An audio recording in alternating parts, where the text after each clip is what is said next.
Hey up everyone, so today's video I'm going to be talking about Melbourne and their history of choking in the finals. Now Melbourne are a highly successful club since they've come into the competition back in 1998, and look, they've made tons of grand finals, they've had lots of success, there's no argument about that. But I think because they make the finals so much and grand finals, the media kind of glosses over a lot of times that they've choked in the finals, and they've blown chances to win more premierships than what they've actually got. And today I'm just going to be talking about some examples of where they have choked in finals games. So the first one I want to talk about is the 2006 season. Now they finished 12 points clear of Brisbane, who won the competition, and they finished 8 points clear of second place. They were dominant that year. I think they finished on 44 competition points, and in the grand final they lost. And on top of that, as we all later discovered, they were over the salary cap in that year. So not only did they finish so far in front and had an illegal team, but they still lost. In 2008, once again, dominant season, made the grand final, didn't even score a point against Manly in the grand final, it still remains the biggest loss in NRL grand final history.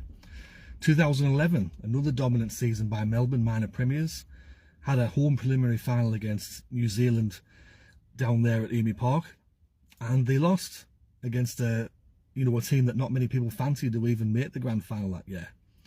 You had 2019, runaway minor premiers, had a preliminary final against Eastern Suburbs, Sydney Roosters, lost that game at the Sydney Cricket Ground.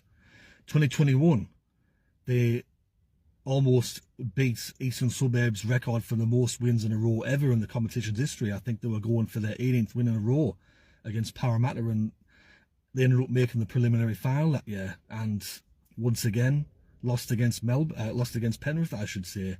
And then even as I saw today in this grand final, up 22 points to 12 at half time against Brisbane, didn't even score a point in the second half of the game.